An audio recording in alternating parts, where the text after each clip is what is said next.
Très heureux de vous retrouver pour vous informer. Restez en place. Retenez d'abord les titres.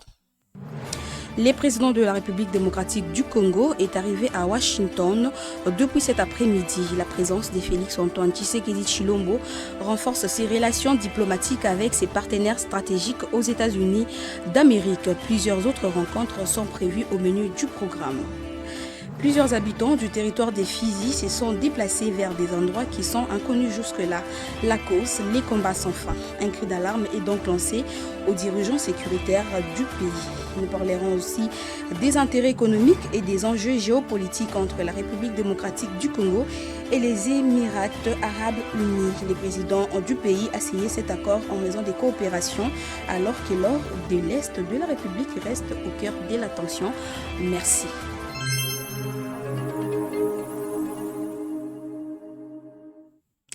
Le président de la République démocratique du Congo, Félix-Antoine Tshisekedi Tshilombo, est arrivé ces jours à Washington, aux États-Unis d'Amérique, accompagné de la première dame, le numéro 1 du pays, et y est allé pour de séries d'activités importantes. Reportage.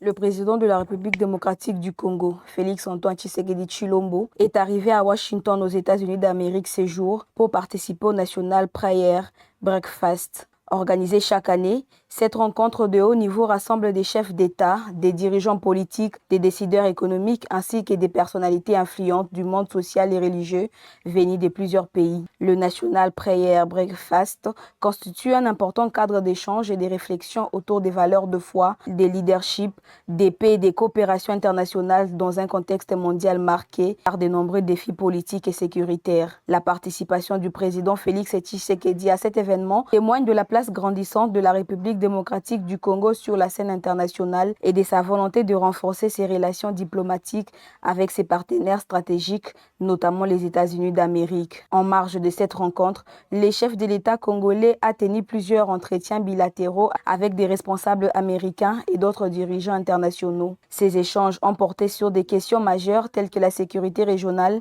la stabilité dans l'Est de la République démocratique du Congo, les développements économiques ainsi que la coopération politique et stratégique. À travers cette initiative, la République démocratique du Congo entend faire entendre sa voix au sein des grandes tribunes internationales et promouvoir un leadership engagé en faveur de la paix, du dialogue et du progrès. La présence du président de la République démocratique du Congo à Washington s'inscrit ainsi dans la dynamique des diplomaties actives menées par le pays, visant à consolider ses partenariats et à défendre ses intérêts sur la scène mondiale. La police nationale congolaise a officiellement marqué son retour ce mardi 3 février dans la ville d'Ouvira au Sud Kivu après près de 2 mois d'absence. Une présence rétablie à la suite de retrait de rebelles de l'AFC M23 qui avait occupé cette entité située sur la rive du lac Tanganyika. Reportage. La police nationale congolaise a officiellement marqué son retour le mardi 3 février dans la ville d'Uvira au sud Kivu, après près de 2 mois d'absence.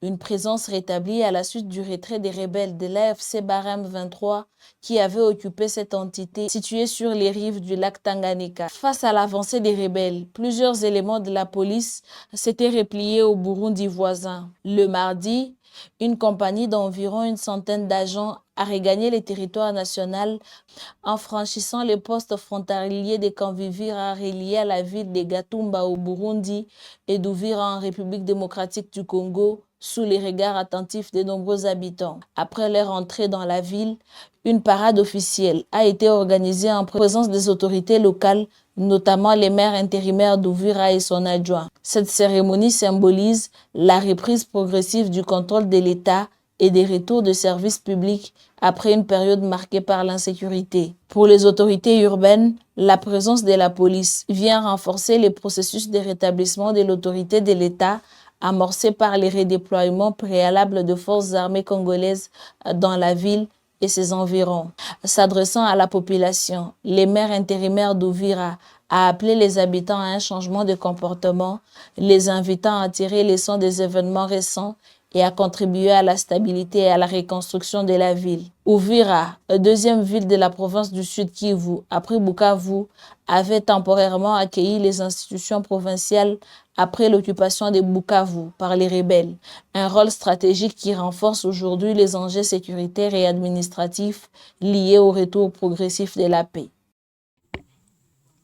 Au moins 1 million d'habitants se sont déplacés du territoire de Fizi vers des axes inconnus jusque-là. Les combats sans fin est la cause, mettre la population de cette région dans des conditions inhumaines. L'intervention du gouvernement central est implorée par les autorités sécuritaires de ce coin. Encore une fois, votre média pour le reportage. Des combats s'intensifient, des déplacés sans abri à Fizi. Des milliers de déplacés vivent dans des conditions inhumaines dans les territoires des Fizi. Des combats continuels entre les FARDC et l'AFCM 23 qui ont poussé à au moins 1 million d'habitants à se déplacer pour différents axes du territoire précité. Il y a un site de déplacés érigé sur instruction des groupes armés Ouazalendo, mais les besoins restent énormes. Les réfugiés qui fuient leurs entités sous l'abri dans des familles d'accueil et luttent au quotidien pour leur survie. Le chef du village d'Ekengia souligne que les déplacés sont exposés aux maladies. Il rajoute que les dépêches venues de Point Zéro, Rugezi, Kavaji, Kitiona et d'autres entités sont au nombre de 1883. Ils n'ont ni accès à l'eau potable ou soins de santé. Les réfugiés ne sont pas à l'abri dans cette zone de refuge. La psychose règne dans les chefs de la population qui craint une avancée des affrontements avec chaque combat à Point Zéro ou dans les chaînes des montagnes. La communauté locale des déplacés demande l'intervention du gouvernement afin de renforcer les stratégies pour mettre fin à cette guerre. Des enfants sont dans cette zone touchés de malnutrition aiguë et pour la plupart ne sont pas scolarisés. Les adultes, quant à eux, doutent du lendemain. Voilà les tableaux sombres des Fizi. Le comité international de la Croix-Rouge se met en œuvre pour apporter des réponses aux besoins des habitants de ces coins. Même si tout seuls, ils ne peuvent y parvenir suite à la complexité de cette crise qui s'enfonce au quotidien aux affrontements persistants. Entre intérêts économiques et enjeux géopolitiques, les Émirats arabes unis s'imposent comme un partenaire stratégique de la République démocratique du Congo, une coopération qui suscite des interrogations, notamment en raison de liens étroits entre Abu Dhabi et Kigali, alors que l'or de la République démocratique du Congo reste au cœur de ces tensions. Suivez ce récit. Les Émirats arabes unis s'imposent progressivement comme un partenaire économique important de la République démocratique du Congo. Cette dynamique intervient dans un contexte régional marqué par des tensions persistantes à l'est du pays où l'exploitation illégale des ressources naturelles reste un enjeu majeur. Selon les données commerciales disponibles, le Rwanda a exporté vers les Émirats arabes unis pour 1,7 milliard de dollars d'or en 2024. Une grande partie de ces volumes serait issue de la contrebande provenant de provinces du Nord Kivu et du Sud Kivu, riches en minerais mais confrontées à l'insécurité. D'après l'ONG Decentree, le Rwanda a exporté plus de 800 millions de dollars d'or entre janvier et mars 2025.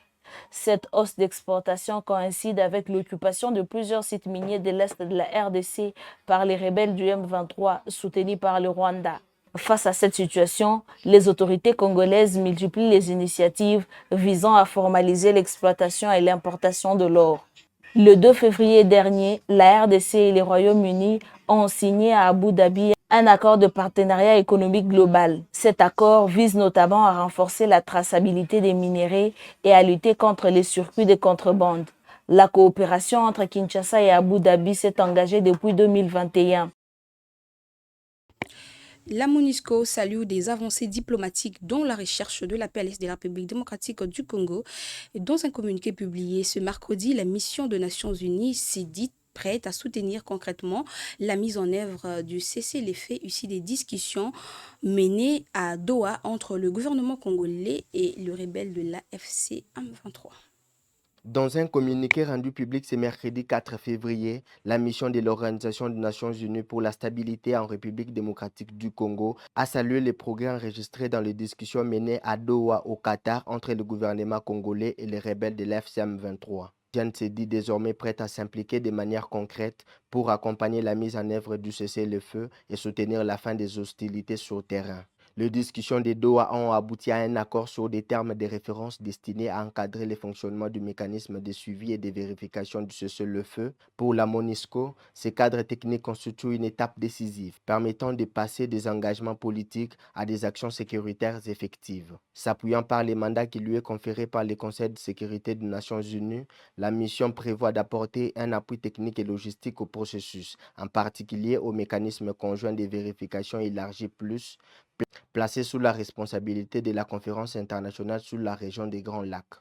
La chef par intérim de la MONUSCO a indiqué que la mission a déjà renforcé ses dispositifs internes afin d'être opérationnelle sur cette nouvelle phase, tout en réaffirmant le respect strict de la souveraineté de la République démocratique du Congo. Cette dynamique s'inscrit dans un effort diplomatique plus large, associant plusieurs acteurs régionaux et internationaux.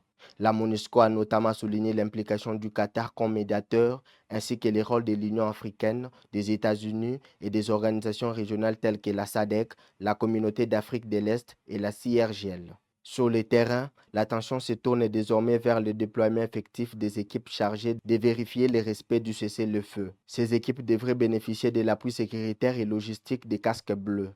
L'objectif affiché par l'ensemble des partenaires reste la réduction durable des violences armées, la protection des civils et la création des conditions nécessaires à une solution politique pérenne. Tout est bien qui finit bien, Madame, Messieurs. Merci d'être fidèles à votre média. N'oubliez pas d'activer la cloche de notification pour ne manquer aucune de nos éditions. Nous vous apportons les nouvelles fraîches chaque jour. Demain, l'actualité, c'est avec Hélène Ngala. Je vous retrouve la semaine prochaine. Disons ensemble merci à l'ingénieur Archange Jean et aussi à Israël Kadima. Bonne soirée chez vous et merci de nous avoir suivis.